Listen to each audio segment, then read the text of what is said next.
اللہ کہتا ہے میرا بندہ وشمس و ضحاہا، مجھے سورج اور اس کی روشنی کی قسم، کامیابی تیرے اندر ہے، ناکامی تیرے اندر ہے، مانتے ہو؟ کہتا دل نہیں مانتا۔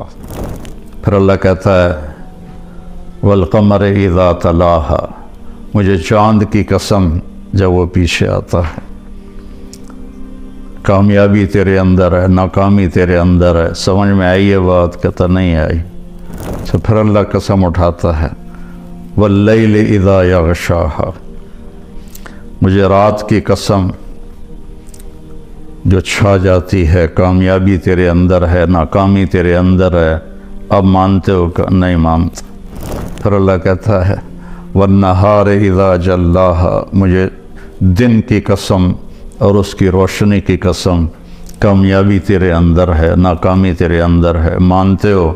کہتا دل نہیں مانتا۔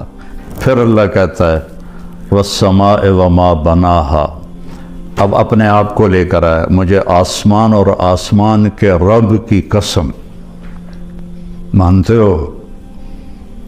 کہتا دل نہیں مان رہا۔ پھر اللہ کہتا والارض وما طحاہا، مجھے زمین کی قسم اور زمین کے بچھانے والے رب کی قسم، ان زمین آسمان نے دیکھا ہے ناکام لوگوں کو، کامیاب لوگوں کو، مانتے ہو؟ کہتا نہیں مانتا۔ تو پھر ایک جذباتی قسم ہے، ہمارے محاورے میں بھی ہے، تیری جان کی قسم یار، یار تیری جان کی قسم۔ تو آخر میں اللہ کہتا ہے یار میرے بندے وَنَفْسًا وَمَا سَوَّاهَا، مجھے تیری جان کی قسم اور تیری جان کے بنانے والے رب کی قسم، اب تو میری سن لے، میری مان لے، قد افلح من زکاہا وقد خاب من دساہا، اسے پاک کر لے تو تو کامیاب ہے، اسے ناپاک کر لیا تو تو ناکام ہے۔ ہماری وہاں کی سرائکی کا شعر ہے دل دریا سمندروں ڈوگے، کون دلاں دیاں جانے ہو، وچے بیڑے وچے جھیڑے، وچے ونج مہانے ہو، کہ ساری کامیابیاں ناکامیاں تمہارے اندر ہیں، باہر کچھ بھی نہیں ہے۔ 11 قسمیں اللہ اٹھائے۔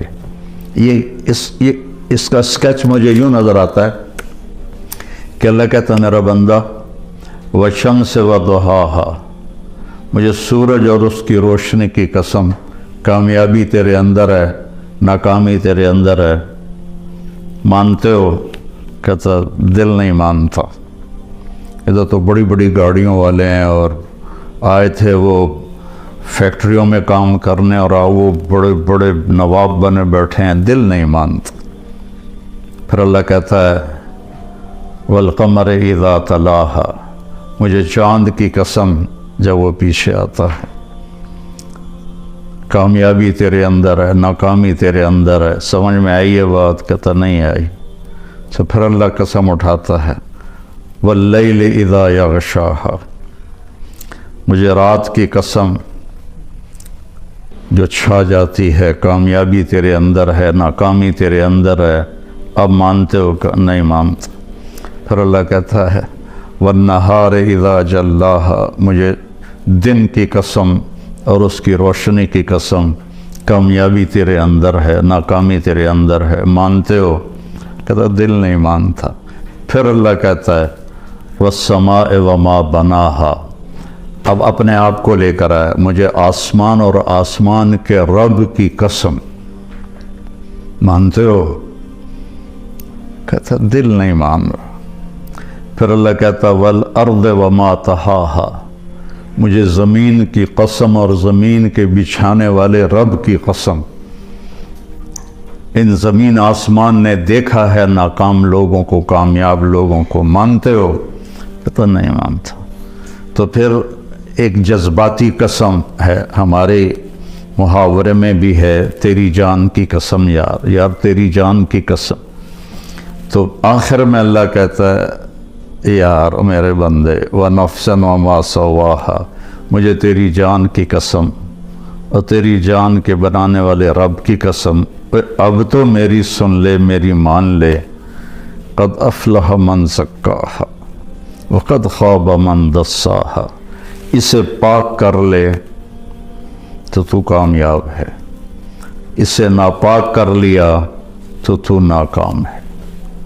سب سے بڑی ناپاکی وہ کفر کی ناپاکی ہے، ان الشرک لظلم عظیم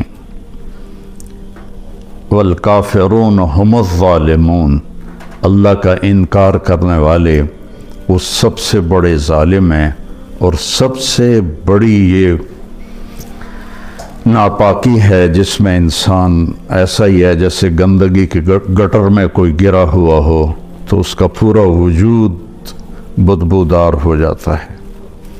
اور قد افلح من زکاہا، اور جو اس کو پاک کرتا ہے، اور دوسری جگہ اللہ تعالی نے فرمایا قد افلح من تزکا وذکر اسم ربہ فصلی، ایمان کے بعد جو چیز انسان کو پاک کرتی ہے وہ نماز ہے۔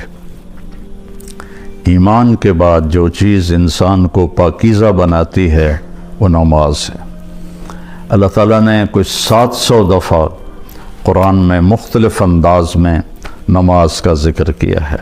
اقیموا الصلاۃ وآتوا الزکاۃ 10 دفعہ تو یہ آیا ہے، 68 دفعہ لفظ صلاۃ قرآن میں آیا ہے، اور 700 دفعہ قرآن میں نماز کا ویسے ذکر آیا ہے، والقانتین والقانتات، اس سے نماز مراد ہے۔ تو ایمان کے بعد سب سے بڑی جو چیز ہے وہ سجدہ ہے جو انسان کو پاکیزہ بناتا ہے۔ تو یہ کامیابی آپ موت کے وقت ساتھ لے کر جائیں گے۔ اور جو آپ باہر لوگوں کو دیکھ رہے ہیں کہ بل گیٹ نے اتنا بنا لیا، اور قطر کے شہزادوں نے اتنا ہے ان کے پاس، ایک دفعہ قطر کے یہ جو ابھی ہے تمیم، اس کا والد حمد، جب وہ تھا امیر تو اس نے ہماری ضیافت کی، تو اس کے محل میں ہم گئے تو ایسے لائن میں دنیا کی جو سب سے قیمتی گاڑیاں تھیں وہ اس طرح کھڑی تھیں جیسے پاکستان میں موٹر سائیکل نہیں کھڑے ہوتے مسجد کے باہر، ایسے کھڑی تھی۔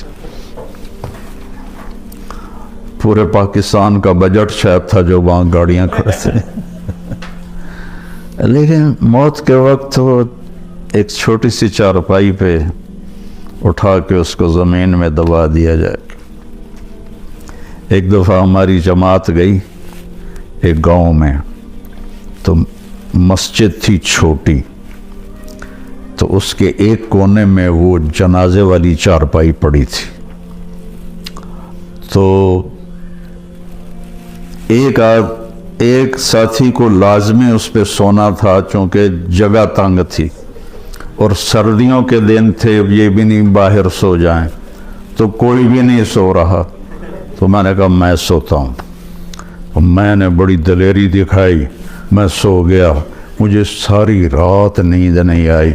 میں کہا ہونے آیا اسرائیل، ہونے آیا اسرائیل، ساری رات میں جاگتا رہا، مجھے نیند نہیں آئی۔ لیکن جس نے اپنے من کو پاکیزہ کر لیا ہے تو وہ تو سب کچھ اپنے ساتھ لے کے جائے گا نا، کوئی چیز اس کے پیچھے نہیں رہے گی، سب کچھ اس کے ساتھ جائے گا۔ تو جس نے اس جہان کو بنایا اور اپنی ذات سے غافل رہا تو اس کو تو مرتے ہوئے حسرت کے سوا کچھ بھی نہیں ہوگا۔ تو میرے اللہ نے مردوں اور عورتوں کے لیے ایک ہی پیمانہ بنایا ہے کامیابی کا، مالدار کے لیے، غریب کے لیے، امیر کے لیے، کہ اس سر سے لے کر پاؤں تک اپنے وجود کو اللہ کی مرضی میں ڈھال دیں۔ وہ چند چیزیں ہیں، 5 نمازیں ہیں، اس میں غفلت نہ ہو، کبھی قضا ہو جائے تو سونے سے پہلے پڑھ لے۔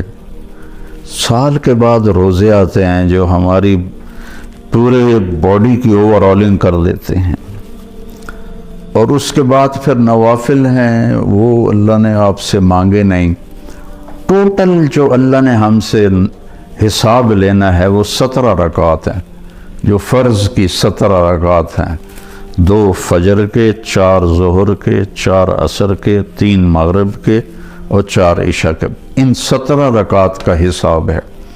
باقی ہے اضافہ کہ جب کسی کی نماز قیامت کے دن تھوڑی ہو جائے گی تو اللہ فرمائے گا دیکھو نفل ہیں، تو وہ نفل ہوں گے تو اس سے وہ کمی اس کی وہ پوری کر دی جائے گی۔